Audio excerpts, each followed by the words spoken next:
নমস্কার বন্ধুরা, কাকুলিস কিচেনে আপনাদের সকলকে স্বাগত জানিয়ে আজকে রেসিপি শুরু করছি। আজও চলে আসলাম জামাই ষষ্ঠী স্পেশাল চিংড়ি পোলাও রেসিপি নিয়ে। একদম ঝরঝরে ভাবে কিভাবে বাড়িতে বানিয়ে ফেলতে পারবেন এই চিংড়ি পোলাও, তার জন্য পুরো রেসিপিটা দেখার আপনাদের অনুরোধ রইল। আর রেসিপি ভালো লাগলে অবশ্যই লাইক, কমেন্ট এবং শেয়ার করে দেবেন। চ্যানেলটিকে সাবস্ক্রাইব করবেন বেল আইকন সহ আরও নিত্য নতুন রেসিপি দেখার জন্য। এরই মধ্যে একটা বাটির মধ্যে আমি 3 কাপ দেরাদুন রাইস নিয়েছি, আর জল দিয়ে খুব ভালোভাবে চালটা ধুয়ে নেব যতক্ষণ পরিষ্কার জল না বেরিয়ে আসে। দেখুন চালটা খুব পরিষ্কারভাবে ধোয়া হয়ে গেছে। এবার আমি 2 ঘন্টার জন্য ঢাকা চাপা দিয়ে রেখে দেবো। আর এদিকে চিংড়ি পোলাওয়ের জন্য একটা মশলা বানিয়ে নেবো। অ্যাড করে দিলাম 5-6টা কাঁচা লঙ্কা, 1 ইঞ্চি আদা আর 10-12 কোয়া রসুন। অ্যাড করে দিচ্ছি 3 টেবিল স্পুন নারকেল কোড়া। এবার সমস্ত জিনিসের একটা স্মুথ পেস্ট বানিয়ে নেব। অন্যদিকে একটা কড়াই বসিয়ে দিয়েছি, আর কড়াইতে অ্যাড করে দেব সর্ষের তেল। আমি এই রেসিপিটা সর্ষের তেল দিয়ে করছি, আপনারা চাইলে সাদা তেল দিয়েও বানিয়ে নিতে পারেন। অ্যাড করে দিয়েছি 3 টেবিল স্পুন সর্ষের তেল। তেলটা খুব ভালোভাবে গরম হয়ে আসলে এখানে বেছে পরিষ্কার করে রাখা চিংড়ি মাছগুলো হালকা ফ্রাই করে নেব। চিংড়ি মাছের পরিমাণটা এখানে কিছু বলার নেই, আপনাদের ইচ্ছা মতো কম বা বেশি করে নেবেন। অ্যাড করে দিলাম অল্প পরিমাণে হলুদ, আর চিংড়ি মাছটার একটু কালার চেঞ্জ হয়ে আসলেই আমরা তুলে রেখে দেবো। চিংড়ি মাছ খুব বেশি ভাজার দরকার নেই, বেশি ভাজলে কিন্তু শক্ত হয়ে যায়। এবার চিংড়ি মাছগুলো আমি তুলে রেখে দেবো। ফিরে আসছি সমস্ত চিংড়ি মাছগুলো তুলে নেওয়ার পর। এদিকে দেখুন সমস্ত চিংড়ি মাছ আমি তুলে নিয়েছি। এই কড়াইয়ের মধ্যে আমি আরও কিছুটা সর্ষের তেল অ্যাড করে দিলাম। তেলটা খুব ভালোভাবে নাড়িয়ে চাড়িয়ে গরম করে নিয়ে অ্যাড করে দেবো একটা তেজপাতা। তেজপাতাটা একটু ভাজা ভাজা করে নিয়ে এখানে অ্যাড করে দেবো 1 টিস্পুন সাদা জিরে। জিরেটা দিয়ে একটু ভাজা ভাজা করে নিতে হবে। জিরেটা থেকে যখন সুগন্ধ বেরিয়ে আসবে তখন অ্যাড করে দেবো 2টো পেঁয়াজ কুচি। পেঁয়াজটা এখানে একটু লালচে করে ভেজে নেব। পেঁয়াজটা দেখুন নাড়িয়ে চাড়িয়ে একটু লালচে করে ভেজে নিয়েছি। এই পর্যায়ে অ্যাড করে দেব 2টো টমেটো কুচি। টমেটো কুচিটাও অ্যাড করে দিয়ে 1-2 সেকেন্ড একটু খুব ভালোভাবে নাড়িয়ে চাড়িয়ে নেব। এই পর্যায়ে অ্যাড করে দিতে হবে নুন। নুনটা দিলে টমেটো খুব তাড়াতাড়ি নরম হয়ে যায়। নুনটা দিয়েও আবারও 1-2 সেকেন্ড একটু নাড়িয়ে চাড়িয়ে ঢাকা চাপা দিয়ে রেখে দেবো যতক্ষণ টমেটোটা নরম হয়ে না আসে। কিছুক্ষণ পর ঢাকনাটা খুলে দিলাম। দেখুন টমেটো খুব ভালোভাবে নরম হয়ে এসছে। আবারও 1-2 সেকেন্ড একটু নাড়িয়ে চাড়িয়ে নিয়ে এখানে অ্যাড করে দেবো যেই মশলাটা আমি আগে পেস্ট করে রেখেছিলাম। কাঁচা লঙ্কা, রসুন, নারকেল আর আদা, এই 4টে জিনিস পেস্ট করে রাখা মশলাটা আমি এবার কড়াইতে অ্যাড করে দিলাম। আবারও খুব ভালোভাবে মশলাটা নাড়িয়ে চাড়িয়ে নেব। এই পর্যায়ে অ্যাড করে দেবো মিক্সি বাটি ধোয়া জলটা। জলটা দিয়েও খুব ভালোভাবে মশলাটা কষিয়ে নিতে হবে। একটু নাড়াচাড়া করে নিচ্ছি দেখুন।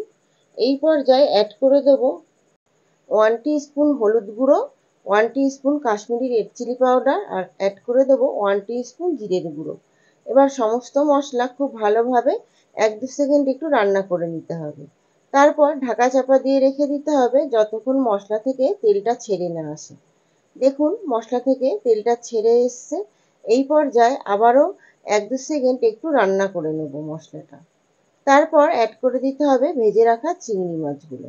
চিংড়ি মাছটা দিয়ে মশলার সঙ্গে খুব ভালোভাবে কষিয়ে নিতে হবে। দেখুন সমস্ত চিংড়ি মাছটা মশলার সঙ্গে মিশিয়ে দেওয়া হয়েছে। এরপর ঢাকা চাপা দিয়ে রেখে দিয়েছিলাম 1 থেকে 2 সেকেন্ডের জন্য। দেখুন মশলা থেকে একটু তেল ছেড়ে এসছে। এই পর্যায়ে আমরা চিংড়ি মাছগুলো তুলে রেখে দেবো। চিংড়ি মাছটা চালের সঙ্গে সেদ্ধ করলে তাহলে বেশি সেদ্ধ হয়ে যাবে। চিংড়ি মাছ কিন্তু ভাজা আর এই কষানোতেই অনেকটা সেদ্ধ হয়ে গেছে। বাদবাকিটা রান্না করতে করতে হয়ে যাবে। সমস্ত চিংড়ি মাছগুলো তুলে নিয়েছি। এই পর্যায়ে যেই মশলাটা পড়ে রয়েছে সেই মশলায় অ্যাড করে দেবো ভিজিয়ে রাখা 3 কাপ চাল। জলটা ঝরিয়ে নিয়ে চালটা অ্যাড করে দিলাম। আর এবার মিডিয়াম টু লো ফ্লেমে চালটা খুব ভালোভাবে নাড়িয়ে চাড়িয়ে একটু ভাজা ভাজা করে নিতে হবে। খেয়াল রাখবেন চালে যেন একটুও জল না থাকে। ঝরঝরে পোলাও বানানোর জন্য চালটা কিন্তু খুব ভালো করে ভাজতে হয়। তবে আগে থেকে স্ট্রেনার দিয়ে চালে জল ঝরিয়ে রাখার কোনো দরকার নেই। আমি কিন্তু জলটা ঝরিয়ে রাখিনি। কড়াইতে দিয়ে খুব ভালোভাবে চালটা ধুলেই হয়, আর জলের পরিমাণটা যদি ঠিকঠাক থাকে তাহলে পোলাও ঝরঝরে হতে কিন্তু বাধ্য। এখানে আমি 3 কাপ চালের জন্য 6 কাপ জল নিয়েছি। যেহেতু এখানে আমি দেরাদুন রাইস দিয়ে বানাচ্ছি, তার জন্য 6 কাপ জল নিয়েছি। যদি এটা গোবিন্দভোগ চাল দিয়ে বানানো হতো তাহলে কিন্তু আমি 1/2 কাপ জল কম নিতাম। আর জলটা সবসময় ফুটানো জল দেওয়ার চেষ্টা করবেন। অ্যাড করে দিচ্ছি পরিমাণ মতো নুন। অ্যাড করে দেবো টেস্টটাকে একটু ব্যালেন্স করার জন্য 1.5 চামচ মতন চিনি। এবার হাই ফ্লেমে দিয়ে খুব ভালোভাবে ফুটতে দিতে হবে। এই পর্যায়ে অ্যাড করে দিলাম 1 টিস্পুন গোলমরিচের গুঁড়ো। এবার অ্যাড করে দেবো মশলার সঙ্গে কষিয়ে রাখা চিংড়ি মাছগুলো। চাল কিন্তু অলরেডি আমাদের হাফ কুক হয়ে গেছে। এবার চালের সঙ্গে খুব ভালোভাবে চিংড়ি মাছটা মিশিয়ে দিতে হবে। অ্যাড করে দেবো 1 টিস্পুন গরম মশলা গুঁড়ো।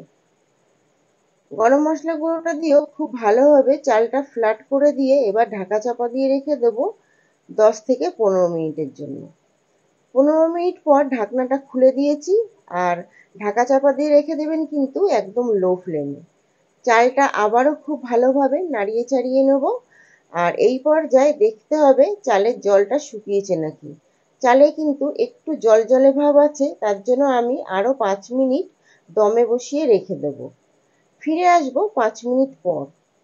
ঢাকনাটা এবার খুলে দিলাম, আর এবার দেখুন চালে কিন্তু একটু জলজলে ভাব নেই, সমস্ত জলটাই টেনে নিয়েছে, আর রাইসগুলো খুব ঝরঝরে হয়েছে। আমি এখানে একটা চেক করে দেখাচ্ছি কতটা ভালো সেদ্ধ হয়েছে। দেখুন একটা টিপ দিলেই কিন্তু চালটা খুব ভালোভাবে গলে যাচ্ছে। তৈরি হয়ে গেছে আমাদের চিংড়ি পোলাও। চিংড়ি পোলাও অবশ্য আপনারা বাড়িতে একবার হলেও ট্রাই করবেন। রেসিপি ভালো লাগলে আপনাদের মূল্যবান মতামত কমেন্টের মাধ্যমে জানাতে কিন্তু ভুলবেন না। আজ এই পর্যন্ত, ফিরে আসবো নতুন কোনো রেসিপি নিয়ে। আপনারা সকলে খুব ভালো থাকবেন। নমস্কার।